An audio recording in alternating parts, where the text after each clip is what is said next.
고린도전서 1장 1절에서 3절을 제가 읽겠습니다. 하나님의 뜻으로 그리스도 예수의 사도로 부르심을 받은 나 바울과 형제 소스데네가 고린도에 있는 하나님의 교회에 이 편지를 씁니다. 그리스도 예수 안에서 거룩하여지고 성도로 부르심을 받은 여러분에게 문안드립니다. 또 각처에서 우리 주 예수 그리스도의 이름을 부르는 모든 이들에게도 아울러 문안드립니다. 예수 그리스도는 이 사람들의 주님이시며 우리의 주님이십니다. 하나님 우리 아버지와 주 예수 그리스도께서 내려주시는 은혜와 평화가 여러분에게 있기를 빕니다. 고린도서는 바울 사도가 고린도에 있는 성도들과 교회에 써서 보낸 편지입니다.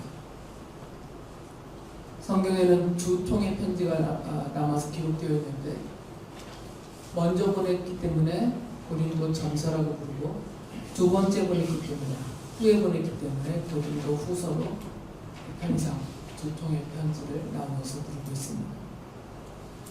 이미 아시는 분도 계시겠지만 고린도는 그리스의 맨 밑에, 예전에는 섬이 아니었는데 지금은 운하를 뚫어놔가지고 다리로 건너가야 되는 섬이 되어버린 그 지역입니다. 성경 시대로 치면 그리스의 북쪽을 마케도니아라고 불렀고 그리스의 남쪽 지방을 아가야라고 불렀는데 그 아가야 지방의 맨 끝에 위치하고 있습니다. 그리고 바울이 이 고린도 교회에게 써서 보낸 이 편지는 아마도예요. 확정적으로 말씀드릴 수는 없고 아마도 에베소에 머물러 있을 때 써서 보낸 듯합니다. 여러 가지 사료들과 또 성경의 기록들을 종합해 보면 에베소에 머물러 있으면서 써서 보낸 편지인 것이 성경학자들도 거의 주류로 그렇게 말씀들을 하고 있습니다. 고린도전서 16장 8절에서도 바울 사도가 내가 지금 에베소에 지금 현재 머물러 있는데 조금 더 머물러 있어야 되겠다 이런 표현을 쓰고요. 사도행전의 기록이나 또 그와 동행하고 있는 그런 인물들의 기록들을 종합을 하면 에베소에서 써서 보낼 가능성이 제일 높습니다. 배경과 서론은 이 정도만 말씀을 드리고요. 그리고 신학 공부를 하려고 하는 것은 아니니까 바울이 왜 편지를 써서 보냈는지를 생각을 해야 됩니다. 이 서신서들을 읽을 때에는 그 서신서를, 그 편지를 써서 보낸 저자가 사도들이 그리고 장로님들이 왜 이 편지를 왜 그곳으로 써서 보내려고 했는지 그 기록의 의도와 그런 사정을 파악을 해야 돼요. 그래야만 지금 우리가 이 성경을 읽으면서 우리의 상태 또 우리의 사정 그리고 우리를 향한 하나님의 말씀 이것을 종합해서 나를 향한 주님의 말씀으로 받아들일 수가 있거든요. 그래서 오늘부터는 제가 고린도서를 말씀을 드릴 때 그 의도에 집중해서 다른 드려야 될 말씀도 많이 있겠지만 그런 것보다는 왜 기록을 하려고 했는지 왜 고린도에 있는 교회에 바울 사도는 이 편지를 써서 보내야만 했는지 그리고 주님께서는 왜 바울을 시켜서 이 편지의 내용을 이렇게 기록하여 보내게 했는지를 말씀을 드리려고 하고요. 그 의도는 고린도 교회뿐만 아니라 이후에 세워지는 모든 교회와 성도들을 향해서 주님께서 하시는 말씀이기 때문에 그 뜻을 좀 살펴보려고 합니다. 먼저 바울 사도가 고린도에 있는 교회로 모이는 성도들에게 이 편지를 써 보내면서 의도하는 것이 있어요. 이 편지를 받아보는 바로 그 고린도에 있는 사람들이 교회로 모이는 그 사람들이 자신이 누구인지를 알게 하기 위해서 이것을 쓰는 것이 맞습니다. 그리고 그들이 모여있는 그 당시에는 가정에서 모였겠지만 누구의 집이 교회였으니까 그 가정에서 모이고 있는 그 교회란 도대체 무엇인지에 대해서 지금 알려주려고 하고 있는 거죠. 교회와 성도의 정체성을 정립해 주려는 의도가 있습니다. 로마서에서도 마찬가지였고요. 우리가 이제 살펴보는 이 고린도서에서도 바울 사도는 이 부분을 강조를 합니다. 성도는 누구인가? 그리고 그 성도들의 모임인 교회란 무엇인가? 이것을 바르게 정립을 해주고 싶어요. 그래야만 자신이 성도로서 어떤 존재인지를 알아서 성도답게 살고 성도들이 모이는 교회가 무엇인지를 바로 알아야 교회로서 올바르게 세워지기 때문에 그것을 알려주려고 하는 것이죠. 지금 인사말에서 벌써 바울 사도는 교회와 성도의 정체에 대해서 크게 4가지를 말씀하고 있어요. 3절밖에 안 되는 이 짧은 인사말이지만 이 인사말 속에 함축해서 성도란 누구인가, 교회란 무엇인가를 이 인사말 속에 담아놨습니다. 한 문장, 한 단락단락 나눠져 있지만 이것을 하나로 합쳐서 바울 사도가 인사말로 대신하여서 하고 있어요. 1장 2절에 보면 바울이 이렇게 말합니다. 고린도에 있는 하나님의 교회에 이 편지를 씁니다. 그리스도 예수 안에서 거룩하여지고 성도로 부르심을 받은 여러분에게 문안드립니다. 또 각처에서 우리 주 예수 그리스도의 이름을 부르는 모든 이들에게도 아울러 문안드립니다. 예수 그리스도는 이 사람들의 주님이시며 우리의 주님이십니다. 4가지를 말씀하고 있어요. 첫째는 성도들을, 그리고 그들이 모이는 그 교회를 하나님의 교회라고 그 정체에 대해서 정확하게 말씀을 해주세요. 하나님의 교회인 거죠. 성도들은 하나님의 교회이고 성도들의 모임은 하나님의 교회입니다. 교회의 이름을 간판으로 만들어 붙여놨다고 해서 그 간판이 말하고 있는 그런 교회, 또 그 간판의 뒷배경에 있는 어떤 세력들의 교회가 아니고 하나님의 교회다라는 거죠. 그러니까 교회라는 명칭 앞에 다른 어떤 수식들이 붙어서는 안 되는 거죠.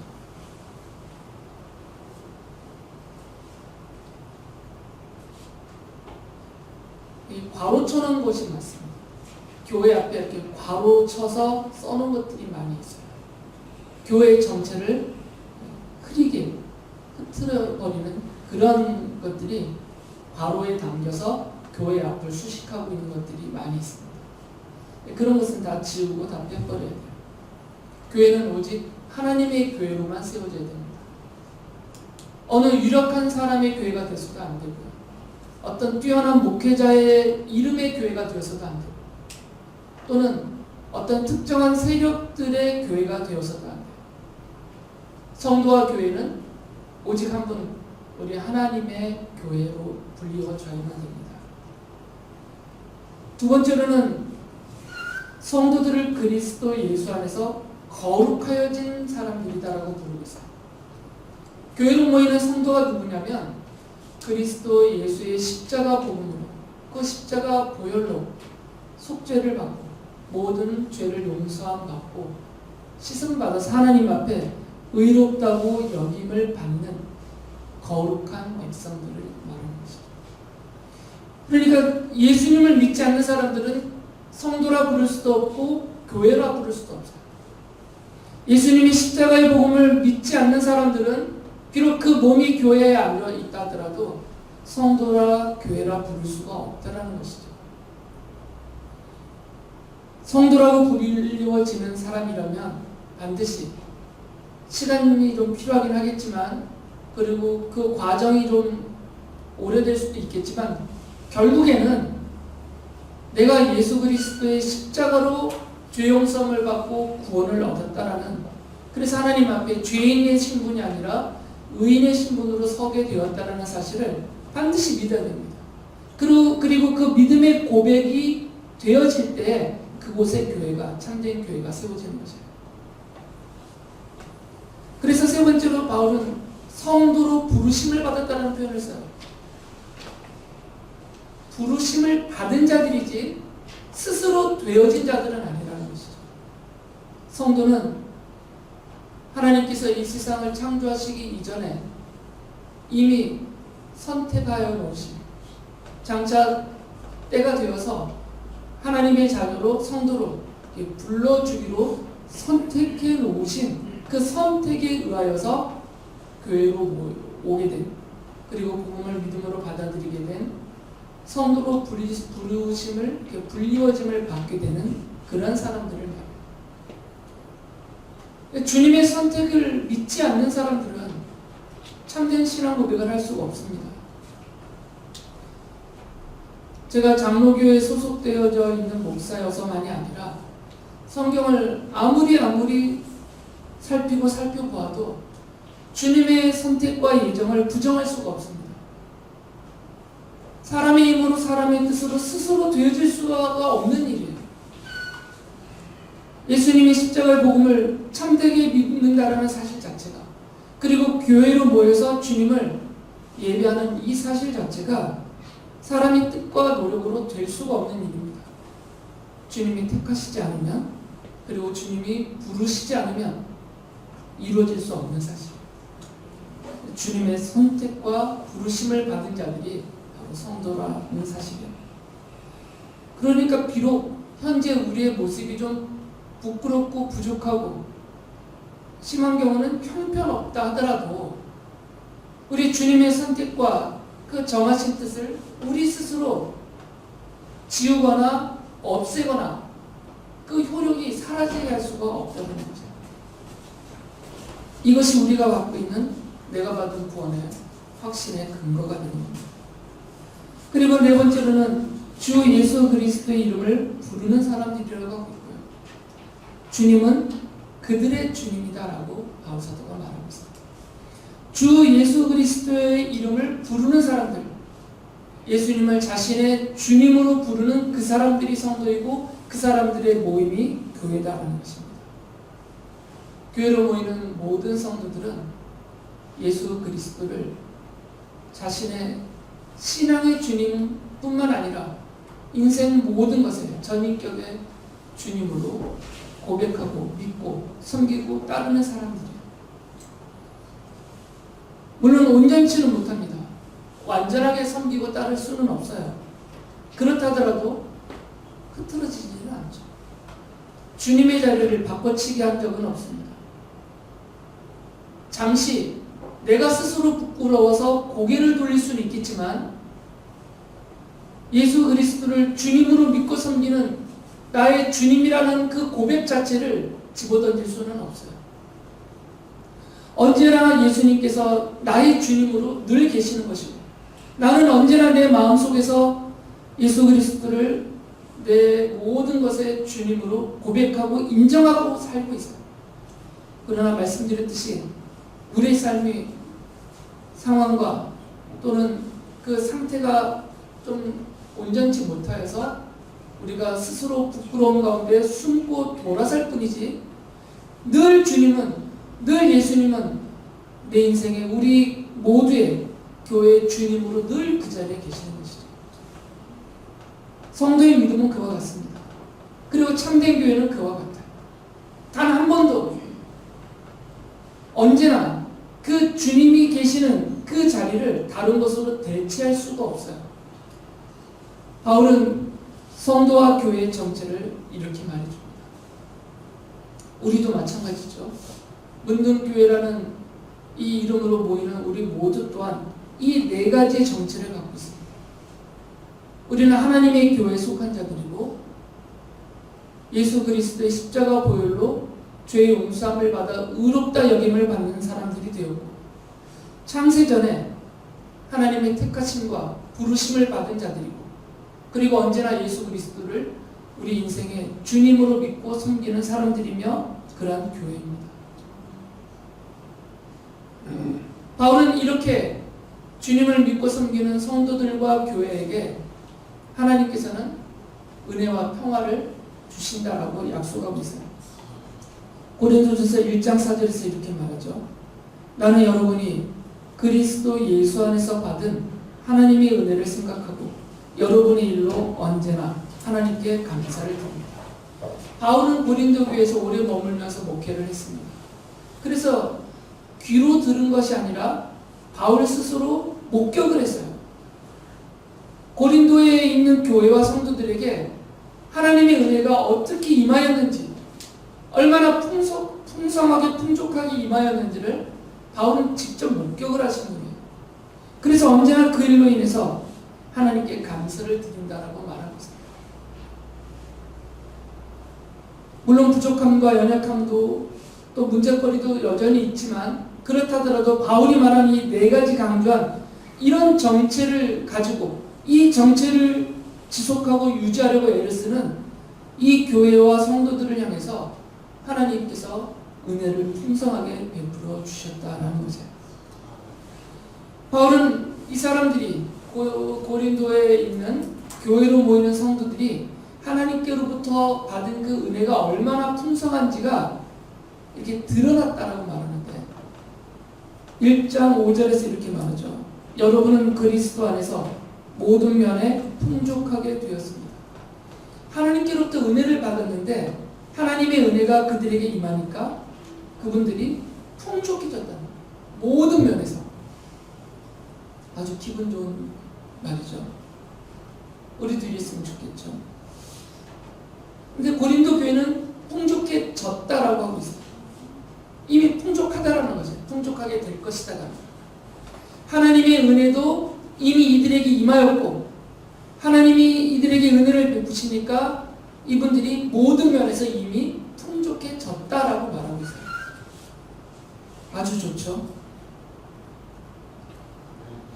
그런데 바울에 써서 보낸 이 고린도서를 전체적으로 살펴보면 바울이 말하는 모든 면이 제한적이에요. 정말 모든 면은 아니었어요. 우리가 생각하는 모든 면은 아니었고 이렇게 제한되어 있어요. 그럴 수밖에 없는 것이 바울의 생각이 제한되어 있기 때문에. 바울은 우리 인생에, 특히 성도로서의 인생의 풍요로움, 풍족함, 이 바울이 생각하고 있는 성도로서의 풍요로움과 풍족함의 그 범위가, 그 개념이 일반적이지가 않습니다. 바울이 속임수를 쓰는 게 아닌 거예요. 본인의 생각이 그러니까 그 생각을 근거로 해서 보니까 풍족했다 이거죠. 우리는 풍족 그러면 넉넉함을 생각하잖아요. 물질적인 넉넉함. 그런데 고린도서에 보면 바울이 고린도 교회로 모이는 성도들이 하나님께로부터 은혜를 받아서 풍족해진 상태를 설명할 때 물질적인 풍요에 대해서는 별로 언급을 안 하세요. 아마 두 가지 이유가 있을 것 같아요. 하나는 고린도라는 지역 자체가 이 로마 시대 때 해상 무역의 중심지였거든요. 그러다 보니까 고린도라는 그 지역 자체가 부자예요. 상대적으로 다른 지역에 비해서.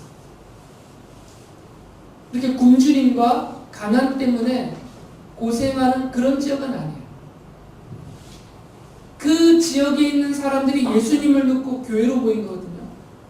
그러니까 고린도라는 교회에 모이는 성도들도 그렇게 가난하고 궁핍한 처지에 있는 분들은 아닌 것이죠. 이분들은 이미 넉넉한 분들이 거의 대부분이세요. 그러니까 이분들이 하나님의 은혜를 입어서 기존에 재산이 이만큼 있었는데 이것도 이미 충분히 넉넉한 상태인데 이렇게 많아졌다, 그런 것은 아니라 필요가 없잖아요. 지역적으로 이미 넉넉하니까 더 넉넉하게 해주실 필요가 없는 거죠. 그래서 바울이 물질적인 풍족함에 대해서는 언급을 안 한 것 같아요. 가지 이유는 성도로서의 인생의 진정한 풍요와 풍족은 물질이 아니기 때문에, 이건 늘 바울이 강조하는 거죠. 물질의 풍요로움으로 인생이 풍족하고 참 행복을 누릴 수 있게 된다면 돈 많은 사람들만 사는 좋은 세상이 되어야 되죠. 그러나 그렇지 않습니다. 물질적인 넉넉함과 풍족함이 인생을 풍요롭게 해주고 참 만족 가운데서 행복을 누리게 해주지 못해요. 그러니까 바울의 생각에는 물질의 풍요는 그렇게 그분의 생각에는 없어요. 중요하게 여기질 않는 것이죠. 그렇기 때문에 모든 면에 풍족하게 되었다라고 말할 때 제한적이라는 거예요. 바울은 이 물질적인 것은 빼고 한 말이에요. 필요 없다라는 게 아니고 덜 중요하다라는 거예요. 덜. 그리고 이미 고린도에 있는 분들은 이미 넉넉하기 때문에 그 부분에 대해서는 언급을 안 하는 것입니다. 대신에 바울이 말하고 있는 하나님의 은혜를 입어서 고린도에 모이는 성도들이 풍족해진 상태를 다른 면에서 이렇게 설명을 하는데, 고린도전서 1장 5절 6절에 보면 그들의 그 풍족해짐의 모습이에요. 곧 온갖 언변과 온갖 지식이 늘었습니다. 그리스도에 관한 증언이 여러분 가운데서 이렇게도 튼튼하게 자리 잡았습니다. 이분들이 하나님께로부터 은혜를 받고 났더니 언변이 늘었어요. 그리고 지식이 늘었어요. 이분들이 본래 못 배웠던 분들이라는 얘기가 아니고요. 하나님의 말씀에, 그리스도의 복음에 늘어났다 이거예요. 그러니까 하나님을 알고 하나님의 말씀을 알고 하나님을 아는 지식이, 십자가의 복음을 아는 지식이 늘었어요. 은혜를 입고 나니까 그게 늘어난 거죠. 그리고 자기가 깨달은 그 복음을 사람들 앞에, 아직 믿지 않는 사람들 앞에 설명하고 전하고 이 말하는 그 언변도 늘어난 거죠. 은혜를 받으면, 하나님의 은혜를 받으면 하나님을 더 사랑하게 되고 더 알아가게 되고 하나님의 말씀인 성경을 더 듣게 되고 점점 늘어나요. 하나님의 은혜를 입은 사람의 외적인 증거는 무엇이냐면 하나님을 아는 지식이 늘어납니다. 이거는 당연한 결과입니다. 하나님의 은혜를 입으면 하나님의 말씀을 좋아하게 되고요. 날마다 하나님을 묵상하고 생각하기 때문에 하나님에 대한 지식이 늘어나요.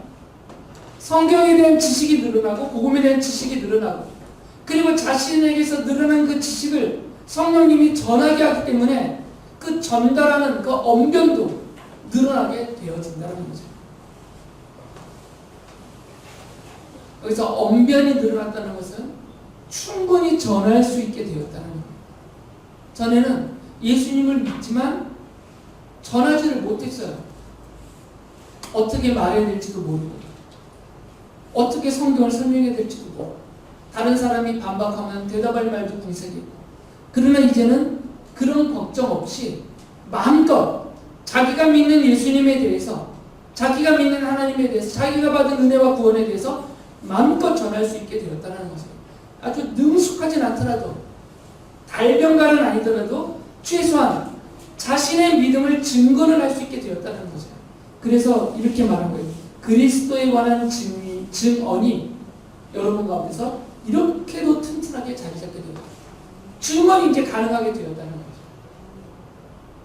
하나님의 은혜를 입어서 풍족하게 되면, 성도와 교회가 풍족하게 되면 첫 번째 나타나는 그 증거예요. 그 현상입니다. 복음을 전하는 언변이 늘어나고 복음과 하나님과 말씀을 아는 지식이 풍성해지게 되어져 있어요. 바울이 고린도후서 8장 7절에서 이렇게 말합니다. 두 번째 써서 보낸 편지인데, 여러분은 모든 일에 있어서 뛰어납니다. 곧 믿음에서, 말솜씨에서, 지식에서, 열성에서, 우리와 여러분 사이의 사랑에서 그러합니다. 이렇게 나타났다는 거예요. 하나님의 은혜를 입으니까. 말솜씨, 믿음, 이 말솜씨는 복음을 전하는 말솜씨예요. 하나님 바라는 지식, 또 복음의 열정, 그리스도의 십자가 사랑을 실천하고자 하는 사랑, 이런 모든 것에서 아주 뛰어나다는 것입니다. 그리고 고린도전서 1장 7절에서는 이렇게 말했어요. 그리하여 여러분은 어떤 은사에도 부족한 것이 없으며 라고 말하죠. 하나님의 은혜를 입어서 이분들이 풍족해졌는데 어떤 면에서 또 풍족함이 있었냐면 은사가 풍족했다는 거예요. 하나님께로부터 받은 은사가 많다는 거예요. 이것을 왜 하나님의 은사라고 부르려면 본래 자신의 것이 아니기 때문에, 본래 나에게 없었던 것인데 하나님께서 나에게 은혜를 베푸셔서 내게 주신 선물이니까 은사라고 부르는 거죠. 물론 신령한 은사들도 많이 해당이 됩니다. 병을 고치는 능력이라든지 귀신을 쫓아내는 능력이라든지 방언이라든지 예언이라든지 통역이라든지 이런 여러 가지들, 고린도서를 보면 그 모든 것을 하나님의 은사라고 바울 사도가 쭉 쓰고 설명해 주고 있습니다. 이런 것들은 신령한 은사라고 불러요. 이런 신령한 은사는 당연히 본래 우리에게는 없었던 것이에요. 하나님께서 나에게 은혜를 베푸시고 교회에 은혜를 베푸시니까 이것이 나에게 선물로 주어졌다라는 거죠. 이게 풍성하다는 거죠, 그것이. 그리고 또 다른 면에서는 재능적인 은사라고 부르는 것이 있어요. 고린도에서에 보면 바울이 그것도 쭉 설명합니다. 가르치는 은사, 섬기는 은사, 이런 것들은 다 재능적인 은사예요. 본래는 나에게 없었거나 아주 부족했는데 이런 것들이 하나님께서 나에게 은혜를 베푸시니까 풍성해졌어요. 많이 늘어났다는 거예요. 이렇게 신령한 은사이든 재능적인 은사이든 이런 것들은 하나님께서 은혜를 베푸실 때 수반되는 거예요. 바울은 그런 면에서 고린도 교회와 성도들이 하나님의 은사로 풍족해졌다라고 말하고 있어요. 그런데 바울은 여기에 좀 한계를 두죠. 그 주신 은사들을 개인적으로 쓰지 못하도록. 고린도전서 12장 7절에 보면 6절까지 은사들을 쭉 설명하면서 이렇게 말했어요. 각 사람에게 성령을 나타내 주시는 것은 공동 이익을 위한 것입니다. 하나님께서 교회와 성도들에게 신령한 은사, 재능적인 은사를 주시는 이유는 그것을 받은 개인이 이기적으로 자기만을 위해서 쓰라고 주신 것이 아니다라는 것입니다. 교회 공동체 이익을 위해서, 또 사회 공동체의 이익을 위해서 쓰라고 주신 것입니다. 이같이 하나님이 교회의 은혜를 베푸셔서 모든 면에서 풍족하게 해주심으로 교회가 튼튼하게 세워지고 있다는 거죠. 바울은 그것을 감사하고 칭찬하고 있습니다. 그런데 이렇게만 생각하면 이제는 은혜도 많이 받았고 은사도 많이 받았고 모든 면에서 풍족해졌으면 이제부터는 뭐 하겠어요? 교회와 성도들이, 또 교회 지도자들이 뭐 하겠어요? 이제부터는 합시다 이럴 거 아니에요. 전도합시다, 교회를 세웁시다, 구제합시다, 봉사합시다, 뭔가 계속 하자가 계속 이제 외쳐지게 돼 있어요. 풍족해졌으니까, 힘이 생겼으니까 당연히 그 힘을 써야 되잖아요. 그럼 이제부터는 교회는 하자 위주가 되는 것이죠. 근데 바울이 고린도 교회를 보면서 그렇게 말하지 않아요. 고린도전서 1장 7절에 보면 바울이 이렇게 말해요. 그리하여 여러분은 어떠한 은사에도 부족한 것이 없으며 우리 주 예수 그리스도의 나타나심을 기다리고 있습니다. 그렇게 풍족해졌는데 이분들이 제일 중점으로 주력해서 했던 일은 뭐냐면 주님의 재림을 기다리고 있어요. 하자가 아니라 기다리자예요. 지금 주님의 재림. 물론 그렇다고 해서 이분들이 아무것도 안 했다는 건 아닙니다. 복음을 전하고 십자가의 사랑을 적극적으로 실천하고 있어요. 그런데 이것보다 바울은 더 먼저 언급하고 더 강조한 게 뭐냐면 고린도 교회와 교회로 모이는 성도들이 하나님께로부터 은혜를 받아서 모든 면에서 풍족해졌는데 이렇게 은혜가 넘치고 모든 면에서 풍족해진 교회와 성도들이 제일 주력으로 했던 일이 뭐냐면 주님이 다시 오실 날을 기다리는 일에 힘썼다는 거예요. 주님 맞을 준비를 했다는 거예요. 우리 생각하고 많이 다르죠? 만약에 우리 교회 성도들이 엄청 많아졌어요. 그러면 여러분들이 어떤 생각 갖겠어요? 예배당이 너무 비좁습니다. 너무 춥습니다. 물이 맨날 얼어서 나오지도 않습니다. 교회 좋은 데로 옮기시다. 이럴 거 아니에요. 그럼 저도 은근히 따라서 그럴까요? 하고 넘어갈 거 아니에요. 별로 그럴 마음이 원래 없지 않잖아요. 그리고 우리 교회가 좀 넉넉하니까 이 지역사회에 구제를 좀 합시다. 장학금도 주고 가난한 분들에게 구제금도 주고 선교사님 후원도 하고 그리고 우리 자녀들도 잘 양육하고 뭔가 자꾸 이렇게 하고 싶은 일이 많아지게 돼 있어요. 풍족해지면 그럴 수가 있단 말이에요. 그게 나쁘다는 것이 아니라 바울 사도는 그것이 첫 번째는 아니라는 거죠. 바울은 고린도 교회를 좀 본으로 우리에게 제시해주는 거거든요. 우리 주 예수 그리스도의 나타나심을 기다리고 있대요. 이분들은.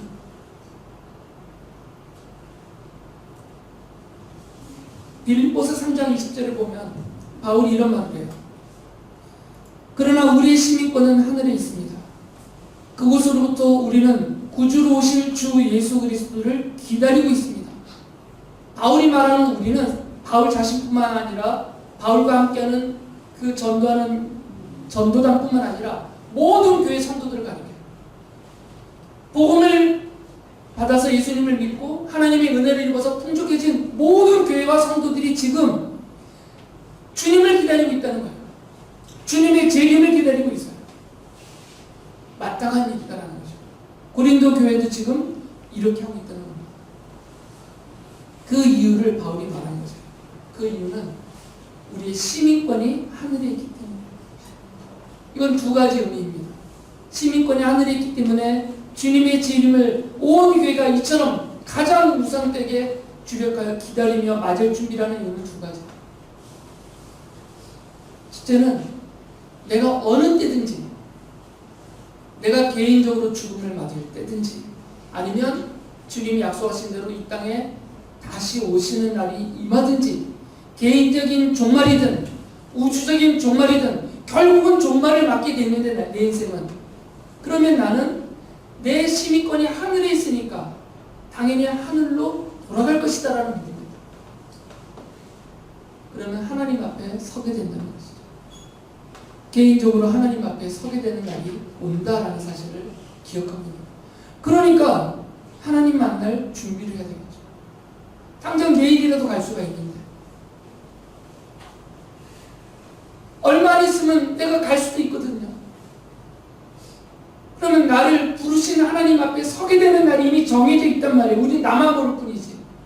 그럼 하나님 앞에 설 때 내가 어떤 마음으로 어떤 믿음으로 어떤 모습으로 그 하나님을 맞이해야 되느냐, 하나님 앞에 서야 되느냐, 또는 주님이 재림하시면 재림하시는 주님 앞에 나는 어떻게 그분을 맞이하고 서야 될 것인가, 이걸 대비해야 되지 않겠어요? 교회와 성도들이 그 일을 하고 있다는 거예요.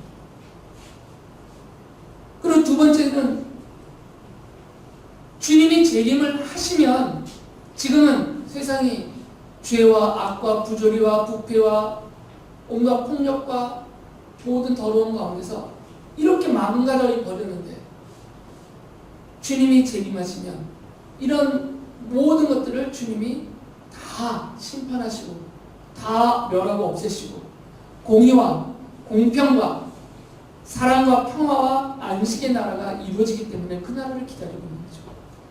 나는 그 나라에 소속된 시민이니까 그 나라에 들어가게 될 것이고, 그래서 주님의 재림을 기다리고 있고, 개인적으로는 그 주님 앞에 서게 되는 날 자신의 모습을 준비하고 있다는 거죠.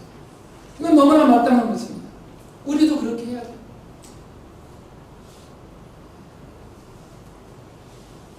바울 사도가 고린도전서 1장 8절에서 이렇게 말해요.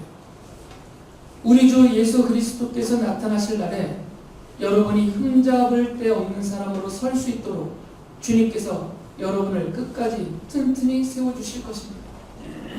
성도들이 이렇게 주님 만날 날을 기다리고 준비하고 있는데 아무리 성도로 부르심을 받았다고 하더라도 하나님의 은혜를 입었다고 하더라도 부족하잖아요. 연약함이, 근본적인 부족한 거, 연약한 거, 어리석음이 있잖아요. 아무리 준비를 해도 제대로 준비가 안 된단 말이에요. 그러니까 하나님이 바울을 통해서 약속해 주시는 겁니다. 우리 하나님께서, 우리 주님께서 도와주실 거다. 여러분을 도와주실 겁니다. 여러분이 이렇게 주님을 맞을 준비라는 거에 애를 쓰고 있으니까 나중에 우리 하나님 앞에 설 때 흠잡을 데가 없는 사람으로 설 수 있도록 주님께서 여러분을 튼튼히 세워주실 것입니다 라고 말해요. 바울이 말하고 있는 이 흠잡을 데 없는 상태를 데살로니가전서 3장 13절에서 이렇게 설명합니다. 그래서 주님께서 여러분의 마음을 굳세게 하셔서 우리 주 예수께서 자기의 모든 성도들과 함께 오실 때 하나님 우리 아버지 앞에서 거룩함에 흠잡힐 데가 없게 해주시기를 빕니다. 바울이 말하는 흠잡을 데 없다라는 게 뭐냐면 거룩함에 흠잡을 데가 없는 상태를 말하는 거죠. 외모의 흠이 아니고 신체적인 결함이 아니고 몸이 불구된 상태에서 주님을 만나면 안 되니까 주님을 만나기 전에 몸을 원상복귀해주고 모든 질병과 불구된 것 이런 것을 다 치료하셔서 완전하게 완전 무결한 신체적인 구조로 주님을 맡겨주고 이런 말이 아니고요. 바울이 말하는 것은 한 가지입니다. 거룩함에 성도로서의 거룩함에 흠잡힐 데가 없도록 도와주시겠다는 얘기예요. 하나님 앞에 설 때 하나님이 보시는 것은 우리의 거룩함이기 때문에 우리가 거룩한 백성으로 성도로서 어떻게 주님을 믿고 섬겼고 살아왔는지 그리고 지금 어떻게 주님 맞을 준비를 해서 주님 앞에 서게 되었는지 이걸 보시는 거거든요. 그 부분에서 흠잡힐 데가 없도록 부족하지 않도록 튼튼히 세워주실 것이다 라고 약속하고 있어요. 그럼 이거 어떻게 도와주실 것인지 우리가 어떻게 거룩함에 흠잡힐 데가 없도록 우리를 도와주실 것인지 바울이 그것을 약속해 줬어요. 고린도전서 1장 9절에 보면 그 방법을 제시해 주셨어요. 하나님은 신실하신 분이십니다. 하나님께서는 여러분을 부르셔서 그 아들 우리 주 예수 그리스도와 친교를 가지게 하여 주셨습니다. 그리스도와 친교. 이게 방법이에요. 하나님 앞에 설 때 거룩함에 흠잡힐 데가 없는 상태가 되려면 그리스도와 친교로 가능해진다는 것이죠. 늘 주님과 연합되고 늘 주님과 함께하고 늘 주님과 가까이 있고 이게 친교잖아요. 뚝 떨어져 사는 건 친교가 아니잖아요. 친교는 늘 손잡고 동행하는 게 친교잖아요. 생각과 마음과 몸과 모든 면에서 옆자리에 앉았는데 속에서는 서로를 미워하는 원수됨으로 가득 찬 상태에서 앉아있으면 이건 친교가 아니죠. 함께 맛있는 음식을 나눠 먹어도 속으로도 욕하고 있으면 이런 건 친교가 아니에요. 바울이 말하고 있는 예수 그리스도와의 친교는 생각과 마음과 그의 몸과 삶이 늘 주님과 가까이 어떻게든 주님께 일치하려고 바울이 로마서에서 그렇게 강조한 그리스도의 연합을 이루려고 애쓰는 상태를 말하거든요. 그렇게 되게 해주시겠다는 거예요. 이건 우리를 향해서 제시하는 방법이기도 합니다. 주님이 예수 그리스도가 우리에게 그렇게 친교하려고 하시니까 우리에게 가까이 하시고 우리에게 동행하려 하시고 우리와 하나 되려고 하시고 애를 쓰시니까 성도된 우리들도 그 주님을 거절하지 말고 멀리하지 말고 주님과의 그리스도와의 친교를 이루라라는 거죠. 그럴 때 우리가 하나님 앞에 설 때 거룩함에 흠잡힐 데가 없는 그런 아름다운 모습을 얻게 될 것입니다. 성도는 모든 면에서 풍족하게 주시는 하나님의 은혜에 감사하면서 살아야 됩니다. 이미 우리는 은혜를 입었고 상대적인 비교를 할 필요 없이 우리는 나름대로 주님께로부터 받은 그 은혜로 인한 풍족함이 있습니다. 재산이 얼마 안 돼도 넉넉함을 누리고 있어요. 몸에 질병이 있어도 우리는 마음 안에 평안함이 있습니다. 가정의 문제든 사업장의 문제든 기업의 어려움이든 이 중국 땅에 살면서 겪게 되는 억울함이 있든 이런 모든 것들이 있다 하더라도 그래도 우리 안에는 평안함이 있고 주님이 주시는 평화가 있고 은혜가 있고 안식이 있습니다. 이미 풍족하며 넉넉함이 있습니다. 그것을 감사하면서 살아야 됩니다. 그리고 고린도 교회가 본보기로 제시된 것처럼 언제나 하나님 앞에 서게 되는 그날에 거룩함에 흠이 없도록 흠잡힐 데가 없도록 늘 예수 그리스도와 동행하면서 신교하면서 거룩한 백성으로 살아가야 합니다. 우리 주 예수 그리스도께서는 약속하신 말씀대로 성도들과 함께 하시면서 예수 그리스도와의 친교를 더욱더 풍성하게 더 깊게 온전하게 누리게 해주실 것입니다. 아멘.